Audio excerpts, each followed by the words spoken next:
கிறிஸ்துவுக்குள் மிக்கவும் பிரியமான தெய்வ பிள்ளைகளை, ஆசீர்வாதமான குடும்பம், இந்த நிகழ்ச்சியின் மூலம் உங்களை சந்திப்பதில் என் இருதயம் கர்த்தருக்குள் மிகுந்த மகிழ்ச்சி அடைகிறது. உங்கள் எல்லாரையும் இயேசு கிறிஸ்துவின் இன்ப நாமத்தினாலும் கிராஸ் டிவி ஊழியங்கள் சார்பாக என் அன்பின் வாழ்த்துக்கள்.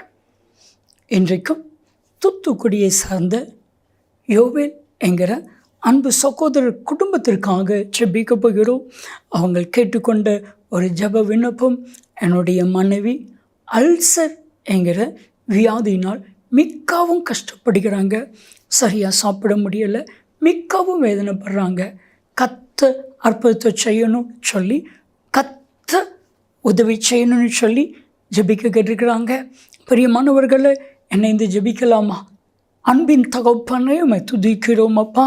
விசேஷம் அன்பு சகோதரர் ஜோயல் அவங்களுடைய மனைவிக்காக நாங்கள் கருஷனையோடு கூட ஜெபிக்கிற சரத்தில் இருக்கிற அல்சர் என்கிற கொடிய பலவீனம் வியாதி முற்றிலும் மாறும்படியாக நான் ஜெபிக்கிறேன்.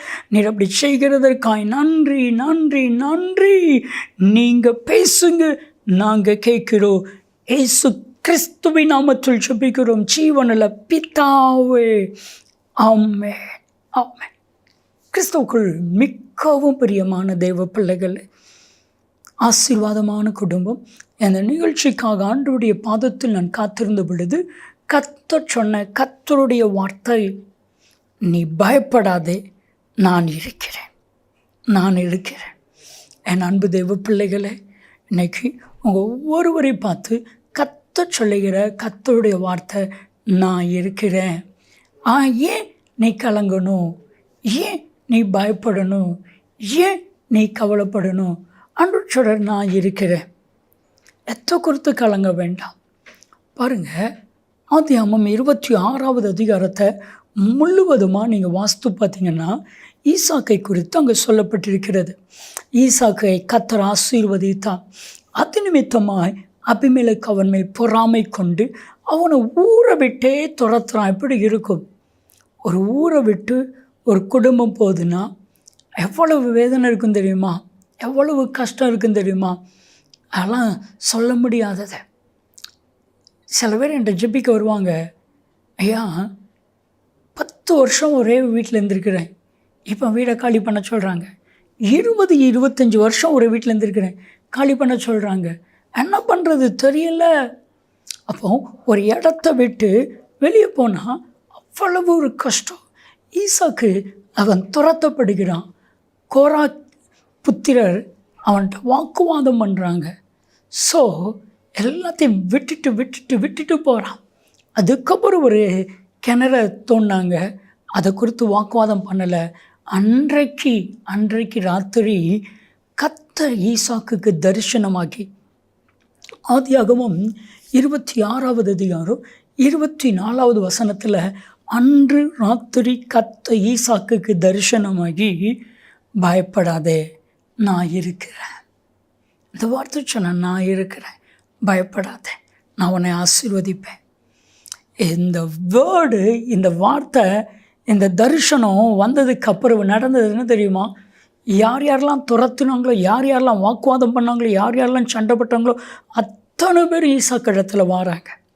அப்போ ஈசாக்கு கேட்குறான், ஆதியாகமம் 26வது அதிகாரம் 27, 28, 29 வசனத்தில், ஏன் என்கிட்ட வந்தீங்க? என்னை துரத்தினீர்கள் அல்லவா? என்கிட்ட வாக்குவாதம் பண்ணினீர்கள் அல்லவா? என் கூட சண்டை போட்டீர்கள் அல்லவா? அவங்க சொன்ன பதில் ஆச்சரியமான பதில். மெய்யாகவே கர்த்தர் உம்மோடு இருக்கிறார் என்று கண்டோ. அந்த அளவுக்கு கர்த்தர் ஈசாக்கோடு கூட இருந்து ஈசாக்கை ஆசீர்வதிச்சாங்க. அவங்க நினச்சாங்க, துரத்துனா இவன் நாசமாயிருவான், வாக்குவாதம் பண்ணினா இவன் அழிஞ்சிருவான், இவங்கிட்ட சண்டை போட்டால் இல்லாமலே ஆயிடுவான். 1000 சண்டை வரட்டும், 1000 வாக்குவாதம் வரட்டும், 1000 பேர் உங்களை துரத்தட்டும், கர்த்தர் கூட இருந்து உங்களை ஆசீர்வதிப்பது நிச்சயம். அவங்களே வந்து சொல்லுவாங்க, கர்த்தர் உம்மோடு இருக்கிறார், உங்கள் கூட இருக்கிறார், ஏன் கலங்கணும்? வேதாமத்தில் நிறைய வார்த்தைகள், நிறைய வாக்கு தத்தங்கள். ஆண்டவராகிய இயேசு கிறிஸ்து மரித்து உயிர்த்தெழுந்த பின்பு சீசர்களை பார்த்து சொன்ன வார்த்தை என்ன தெரியுமா? உலகத்தின் முடிவு பரியந்தமும் சகல நாட்களிலும் நான் உங்களோடு இருக்கிறேன். மத்தேயு 28:20 சகல நாட்களில் உங்களோடு இருக்கிறேன். அதே இது மார்க்கு 16 கடைசி 20 நீங்கள் வாசித்து பார்த்தீங்கன்னா, கர்த்தர் சீசர்களோடு கூட இருந்து பலத்த பெரிய காரியங்களை செய்தா. ஏன் நீங்கள் கவலைப்படுறீங்க? ஏன் நீங்கள் கலங்குறீங்க? கர்த்தர் உங்கள் கூட இருந்து உங்களை ஆசீர்வதிப்பா. கர்த்தர் உங்கள் கூட இருந்து உங்களை பாதுகாப்பா.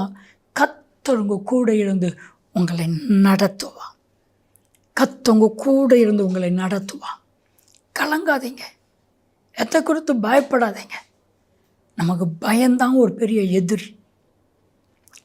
1 யோவான் 4:18 சொல்கிறது, பயமானது வேதனை உள்ளது. அப்போ பயம் நமக்கு வேதனை கொடுக்கும். அந்த பயம் போகணுன்னா ஒரே ஒரு தெளிவு நம்மகிட்ட இருக்கணும். சர்வ வல்லமையில் தேவன் என் கூட இருக்கிறான், கர்த்தர் என் கூட இருக்கிறான், நான் பயப்பட மாட்டேன். 1000 பிரச்சனை வரட்டுங்க, கர்த்தர் உங்கள் கூட இருந்தால் போதும். அப்பவும் நீங்கள் பயப்பட்டீங்கன்னா உங்களுக்குள்ள விசுவாசம் இல்லைன்னு அர்த்தம். நீங்கள் ஒரு சம்பவம், அந்த படகுல இயேசு பிரயாணம் பண்ணுறாரு.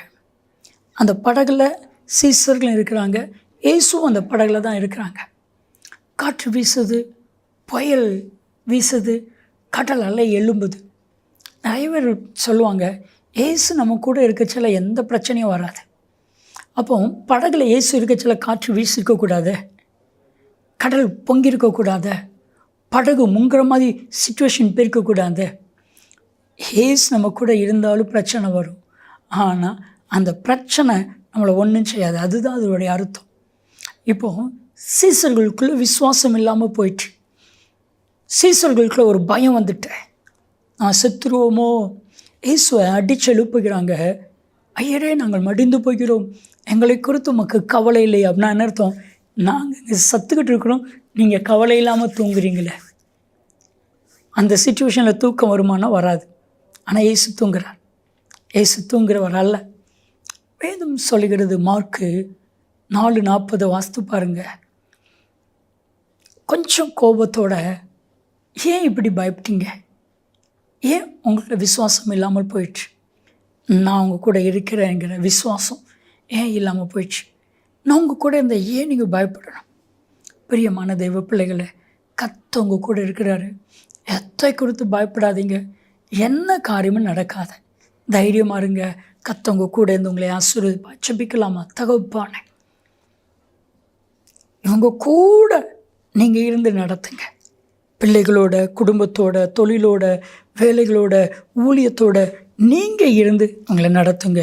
இயேசு கிறிஸ்துவின் நாமத்தில் ஜெபிக்கிறோம் ஜீவனுள்ள பிதாவே, ஆமென், ஆமென். பிரியமான தெய்வ பிள்ளைகளை, கர்த்தர் உங்க கூட இருக்கிறாரு. கலங்க வேண்டாம்.